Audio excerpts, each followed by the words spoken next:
But Anand wants to come in. Coming back to you, Clyde, but Anand. Yeah, sorry, Clyde, but 30 seconds is my forte, so if you please pardon me. No, I need to respond to that anyway. yeah, no, the three states, so very briefly, 30 seconds on each.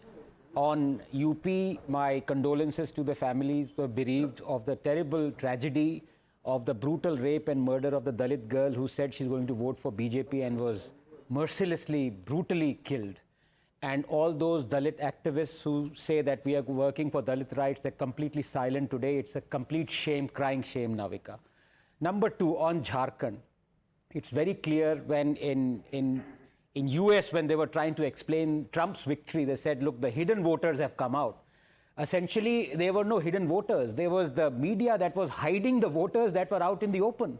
And those voters were petrified that their jobs and their livelihood would be taken up by illegal immigrants. That is what has happened in Jharkhand to sway it for the BJP and the NDA. Because if you look at, for example, even the PIL that was filed in Jharkhand High Court, it was filed by a Christian. The tribals were genuinely worried and petrified that their jobs, their livelihood would be taken by Ghusbatias, which incidentally the Congress promised free cylinders and welfare schemes to the Ghusbatias.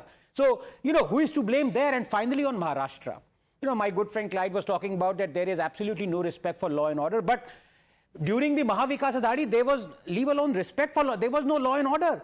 The police commissioner was on the run. The home minister was arrested. The Mumbai mafia was saying, "Bhai, police se keh rahe the, agar aap hamara kaam karoge, to hum kya karenge?"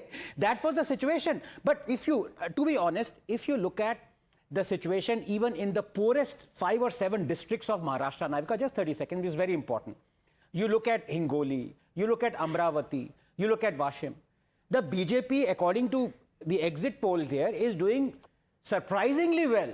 And if it is doing very well in the areas hitherto considered rural distress, then I'm afraid the exit polls only point to one direction. Having said that, the rural distress, paradoxically, is now because of the Ladli scheme guaranteeing 1,500 rupees per month to the eligible women. Now the agriculturists are complaining of shortage of labor. So the cotton picking prices have doubled from 5 to 10 rupees per kilo because there are no people to actually pick the cotton. So that is the irony of the thing. You guarantee, money to women and you have immediate agricultural labor shortage, be that as it may. The fact of the matter is RSS on the ground working actively learned the lesson after Lok Sabha. Coupled with that, the welfare schemes, or you can call it Revdi or be that whatever you may call it, the freebies, it is ensuring BJP's victory. And that